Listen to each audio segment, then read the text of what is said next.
and good afternoon. It is Friday, and that means it is time for our Lunch and Learn. And today, I think we're going to have two different reports, but they all concern digestion, and they both concern the immune system. So I want to talk to you about your immune system, and then we'll get right into these reports.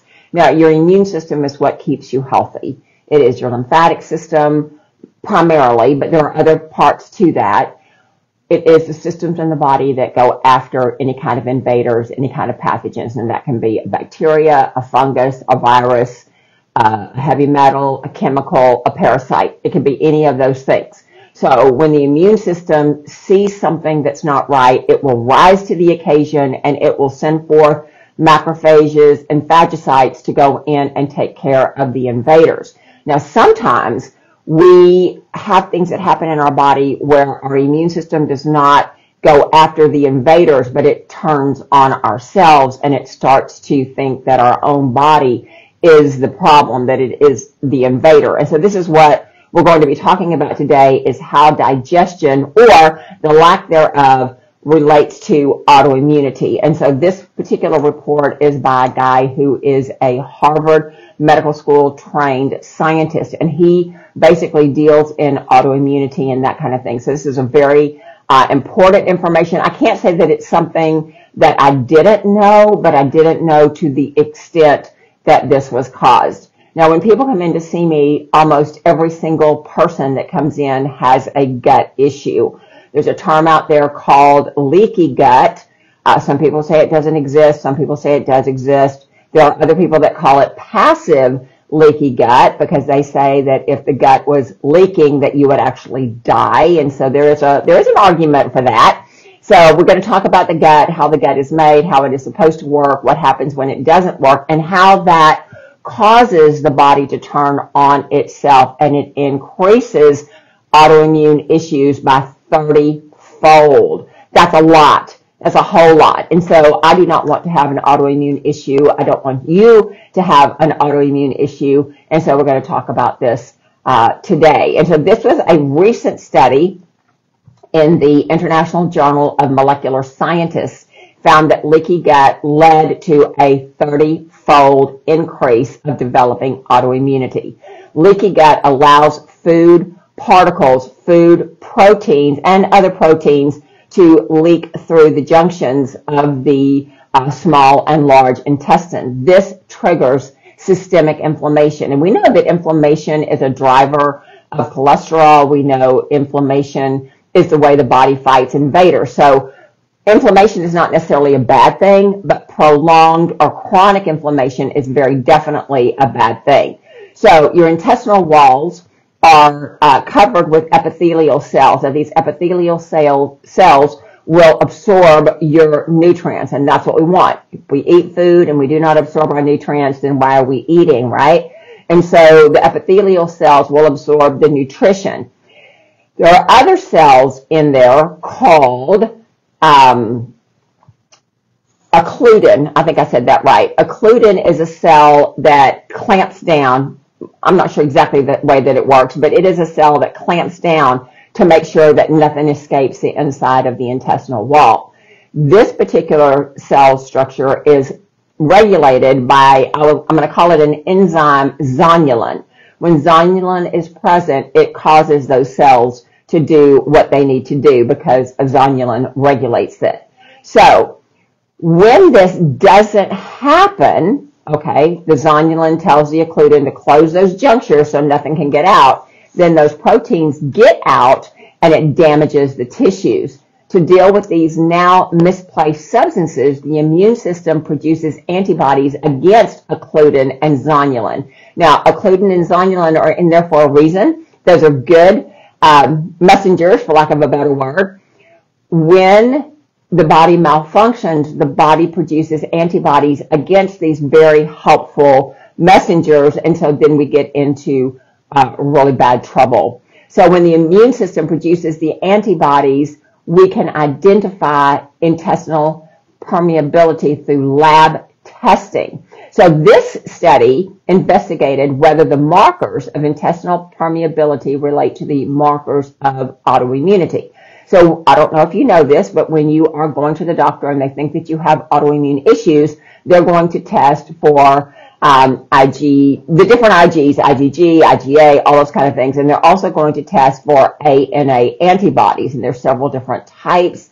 And depending on how many of those you have, they will diagnose you with a certain autoimmune condition. So they investigated lab results of 266 random subjects, and they tested for occludin antibodies, zonulin antibodies, and 24 different tissue antibodies, which were indicative of various forms of autoimmunity. So the results showed that for those with leaky gut had up to a 30-fold increased odds of developing autoimmunity compared to those without. They showed an elevation of autoimmunity antibodies in 17 out of 24 autoimmune markers.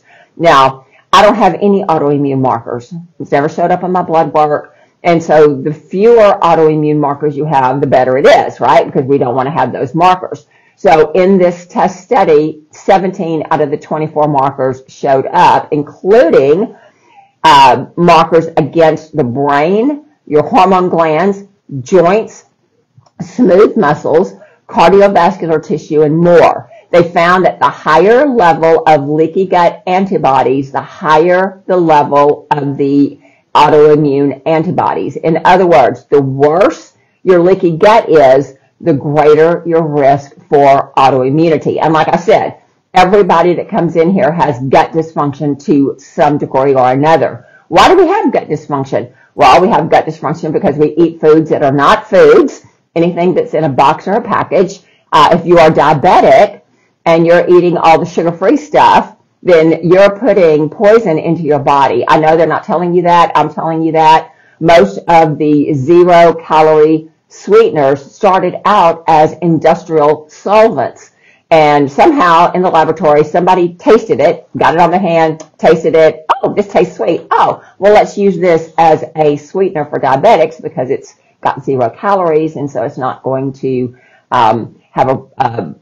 it's not going to mess with their blood sugar. Well, it does, because the brain does not understand what to do with industrial solvents. So you're losing that battle. Please don't do that. But those are the kind of things that we ingest that are not foods. Whenever we eat foods, like all of our grain here in the United States is sprayed with glyphosate twice. And so when we're having pasta or we're having bread or we're having anything like that, what we're getting is a lot of glyphosates, which the reason those pesticides work is because those tiny little insects, when they get that insecticide in their gut, it actually blows up their gut. It explodes their gut. We're bigger. Our gut is bigger, so we don't have that explosive reaction. However, over years of continuing contamination, we get sicker and sicker and sicker, and so we don't want to be doing that. So the worse your leaky gut is, the higher the likelihood of you having autoimmunity. So leaky gut led to an increased risk of neurological issues. They found the correlation between zonulin and occludin antibodies and neurological autoimmunity. The brain has a barrier, the gut-brain barrier, that functions similar to the gut barrier to allow necessary compounds in and out while protecting the brain against pathogens. The blood-brain barrier is also comprised of zonulin and occludin, which functions as they do in the gut. Research suggests that the breakdown of the blood-brain barrier plays a role in neuroinflammatory disorders, brain degeneration, and brain autoimmunity. For instance, past studies have shown a correlation between advanced intestinal permeability and multiple sclerosis. So maybe the key to reversing some of those neurological diseases is to fix the gut. And this is what we do in a way that your medical doctors are not doing, because what they do, and I love medicine, and I love that we have medical doctors, because when we are in a crisis, that's where we need to go. What we don't want to be doing is sitting and taking medications for the rest of our life that are actually doing us no good. What they're finding with this multiple sclerosis, what we would do, now that we know this, is that we would start with that guy that comes in and he says he's been diagnosed with multiple sclerosis. What I would want to do is start with a total gut rebuild to see if we can rebuild that intestinal permeability, because if we can do that, we can probably rebuild the blood-brain barrier and help with that. It would be an interesting way to approach that sickness. We have had people that have come in with multiple sclerosis, and we always do gut resets, and so when we get the good results, it may be because of the very first thing that we did was the gut reset, and so that's something that's very important. Leaky gut is also shown to promote autoimmunity against bones and joint tissue. Recent studies suggest that intestinal permeability can lead to circulation of bacteria and promote unchecked inflammation in the bones and the joints. So the study also showed the links between the leaky gut markers and type 1 diabetes, autoimmune thyroid disorder, adrenal autoimmunity, so that's Addison's disease, Graves' disease, Hashimoto's, okay, all of those diseases, ovarian and testicular autoimmunity, primary sclerosing chondritis, I'm not even sure what that is, autoimmune hepatitis, gastric autoimmunity, and chronic inflammatory bowel diseases. So there are 3 stages of autoimmunity. Stage 1 is when you test positive for antibodies, but you don't have any symptoms. That means you have not progressed to a disease state. The second stage is elevated antibodies and symptoms, but your condition has not progressed to a disease that requires medical intervention. So kind of what does that mean? When you're looking at your blood work, and they will have a reference range that is quote unquote normal. So for example, let's talk about thyroid, because thyroid is something that we deal with all the time. On your medical reference range, your normal TSH can be anywhere between 0.4 and 4.4, I'm going to say 2. 4.4, something like that, okay? Holistically, optimally, you want that TSH to be between 1 and 2. So instead of having a medical reference range here, we've got a more narrow reference range here. So whenever you have your blood work and your TSH comes back as a 3, your doctor's going to say you're fine, even though we know holistically that between 1 and 2 is optimal. Now, your doctor's not going to do anything for your thyroid, even though you have all the symptoms, because you have not progressed into a disease process. You progress into a disease process when you go outside, either way, of that medical reference range. And so a stage 2 is when you're still within the medical norms, but you are having symptoms. And then stage 3 is the elevated antibodies, and your autoimmune damage is extensive enough to be diagnosed as a disease that requires medical treatment. Now, holistically, it is a whole lot easier to reverse a disease process by doing it when it's trending, not when you've already reached that full-blown disease. Now, holistically, we cannot deal with diseases. So when you call and say, do you deal with Hashimoto's? Do you deal with multiple sclerosis? Do you deal with diabetes and all that kind of stuff? We have to say no, because by law, I am not a medical doctor. Y'all know that. I am holistic. So do we deal with diseases? No, we don't. We deal with the gut issues, no pun intended. Sometimes it is gut, sometimes it is pathogens and that kind of thing. But we go after the cause of the issue, which is a human body that is not healthy. We restore health to that body, and when health is restored, the body knows how to deal with those pathogens, and it can return to a state of health.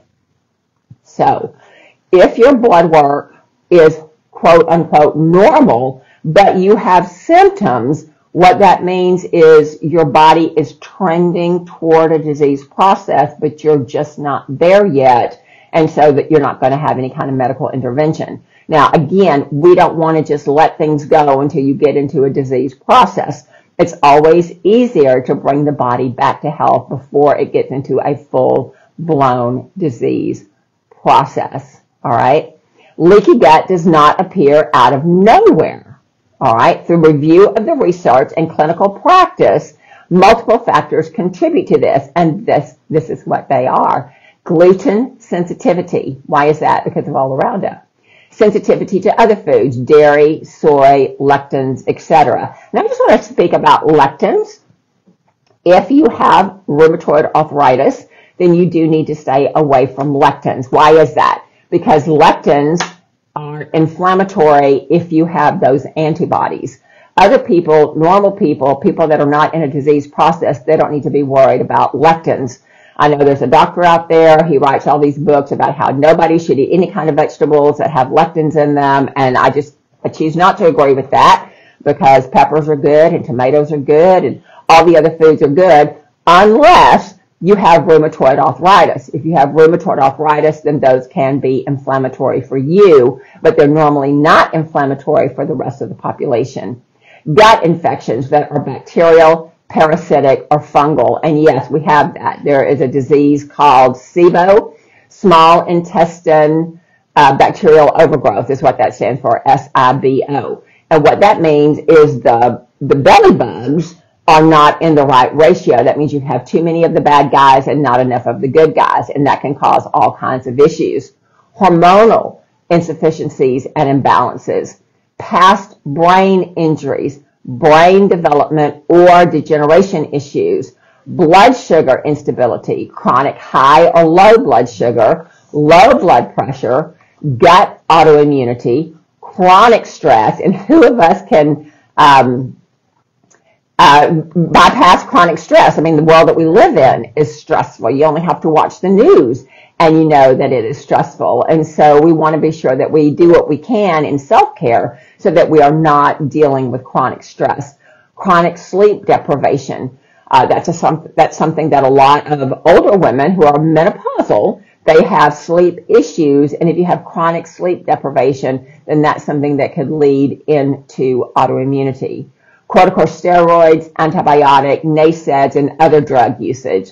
Alcohol consumption, glutathione deficiency, vitamin D deficiency, and dysbiosis, which is an imbalance of the bad bacteria. Now, I want to talk to you about glutathione for a moment, because glutathione is one of the master antioxidants. And we do have, and we still do, use this little scanner. It's a 30-second scanner where you take the heel of your hand, you place it right on that laser, and it reads how much antioxidants do you have in your system. The more antioxidants you have, the less you're going to age. That's a good thing. And the higher your immune system is going to function, which also is a good thing. Now, we have people come in and they say, I want to boost my immune system. Well, the way you boost your immune system is you challenge it with some kind of pathogen. Well, I don't want to put a pathogen in my body, so I don't want to boost my immune system. What I want to do is strengthen my immune system so that it has everything that it needs to fight whatever I come in contact with. I'm just like you. I sit with people that are sick. I travel. I eat out. I pretty much limit my fast food and box in a package and that kind of thing. But still, we have a community of people that are sick, and so we're in their environment. And none of us lives in the Garden of Eden. And so because of that, we need to make sure that our immunity is strong. So whenever something comes into our field, and when I'm talking about our field, it's our environment. So we probably have maybe a 6-inch field all around us, electromagnetic field. And so when a pathogen comes in, if you're really paying attention to your body, you can actually feel that pathogen. I've had that before where I have, kissed a child and it was like, oh, there's a germ there. I felt it. It's got a different vibrational frequency than I have. And so we start working with the herbs ASAP. And by the end of the day, I'm back where I need to be because my immune system is strong. And so that's what we want to do. We want to have a strong immune system. So one of the things that can help build our immune system is intermittent fasting. So why is that? Because when we're eating all the time, and I know there are some people that eating is their entertainment. In fact, my wonderful husband says that for us, eating is entertainment. And, I do enjoy my food for sure. I'll raise my hand on that one. But we eat well. and we eat, very nice places and that kind of thing. And when I buy food and cook food, it's organic and all that kind of thing. However, we don't eat 24/7. I eat very much intermittent fasting. This whole last year, 2023, I pretty much only ate one meal a day because A, I had a weight loss goal, and B, it just felt better for me than to eat, the way most people eat. And so intermittent fasting is a thing. It is a good thing. However, I don't think it's wise to eat one meal a day for the rest of my life. I'm just throwing that out there. I don't think that's wisdom. So there's different kinds of way that you can do intermittent fasting. I did main meal about 5 o'clock in the evening, and that was all that I ate. Some days I had a snack in the afternoon, but most of the time that was just that one meal. Recent research suggests that avoiding eating for a minimum of 14 hours each night and restricting eating to a 10-hour window during the day can enhance sleep, mood, and energy levels while reducing the feelings of hunger. This approach can benefit individuals dealing with chronic insomnia, anxiety, and autoimmunity. Why is that? Well, that is because when we're eating all the time, then the body is using up its energy to digest and assimilate the food. When you are not eating all the time, then the body has energy to do a process called autophagy. All right. That means it can look within itself. It can find antibodies it doesn't like. It can find pathogens it doesn't like. It can find whatever invaders that are in there, and it can use that energy to take care and clean up those tissues where it can't do that if it's concentrating on a full stomach all the time.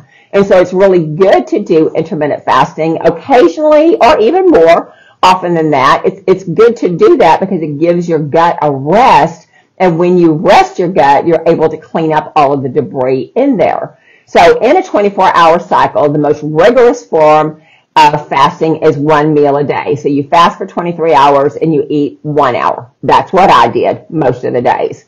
More popular ones include the 18 to 6. That means you basically eat 2 meals a day within a 6-hour window, or 16 to 8 fasting, where you have your meals within an 8-hour window. You can also structure your intermittent fasting on a 5 to 2, 2 days of light fasting per day, which is less than 500 calories, and then the other days you would just do normally. So there's all kinds of ways that you can do intermittent fasting.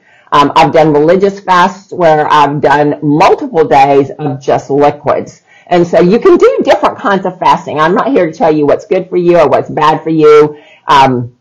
Whatever works for you is what you want to do. But you do want to be mindful that when you do intermittent fasting, you allow that autophagy process to go on in your body so that your body is cleaning itself up of all kinds of pathogens. So there was a research team in King's College London that conducted a study of 37,545 participants using the Zoe Health app. I've never heard of that app. I'm going to have to look into that. Results of the study were presented at the European Nutritional Conference in last November 2024 in Belgrade, Serbia. In the first week of the study, the participants were instructed to maintain their usual dietary habits, followed by 2 weeks in which they restricted their meals to a 10-hour window each day, referred to as their eating window. More than 36,231 participants chose to continue additional weeks, with 27,371 considered highly engaged in the process. Among this highly engaged group, 78% were female, with an average age of 60 and a body mass index of 25.6. Now, normal BMI is 18.5 to 24.9. So that would mean these women were a little bit more plumptious than would be good for them to be. And so they weren't liver heavy. There were no obese women, as far as I can tell in this study.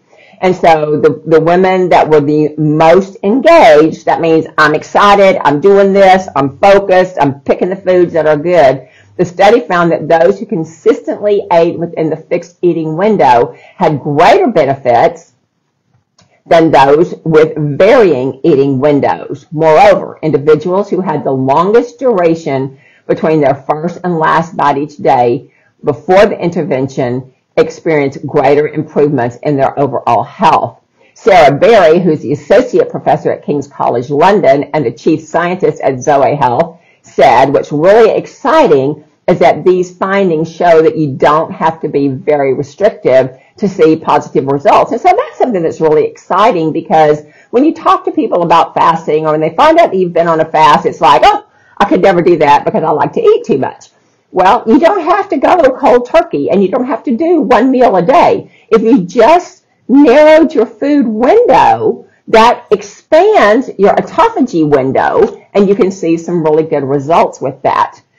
There is an important part of this, which is consistency. The more consistent you are, the more health benefits you're going to find. She said, we found that for the first time, that those who practiced time-restricted eating but were not consistent day to day did not have the same positive health effects as those who were disciplined every day. And I think discipline is a attribute that is almost non-existent today. Now, I'm not saying it's not there. However, most people have problems with discipline. They have problems with commitment. And so if you're not taking care of yourself, if you're not mindful of yourself, then you're not going to have the good results that you want to see. Kate Birmingham from King's College London and Zoe said that further study demonstrates it's important how we eat. The health impact of food is not just what you eat, but the time at which you choose to consume your meals. Findings show that we don't need to be eating all the time. People will feel satiated and even lose weight if they restrict their food to a 10-hour window. And that was exactly what I was trying to do. I was trying to lose weight. Now, was I heavy? No, I wasn't heavy, but I was heavier than I wanted to be. And as I'm getting older, I understand that it's harder and harder to lose weight. And so my motivation for doing intermittent fasting was to lose 30 pounds. I actually have lost closer to 40 pounds. Part of that's just been because I've had some personal stress and family stress and that kind of thing, which we all do. I mean, it comes and goes, and that's just part of life and living. However, I feel that my immune system is much stronger now. I feel like my sleep is better, my skin is better, everything about me is better because I've had that time over the past year for that process of autophagy to do what it needed to do. One thing that I can tell you, and I'm not advocating that we all go out and eat a pizza, right? We do eat pizza from time to time, maybe once every 6 weeks. Okay, it's not a weekly thing, it's not a daily thing, but maybe once every 6 weeks. Now, I will tell you, last year I ate pizza no time. The reason I did not eat pizza is because I had a gluten sensitivity. Not like somebody who is gluten intolerant.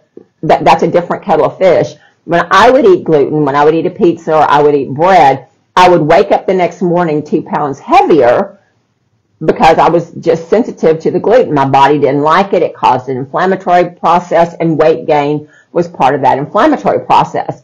Over the years, I learned how to deal with that. I eat pizza. I fast the next day. The next day, those 2 pounds are gone, and I'm back to my normal weight, and everything is good.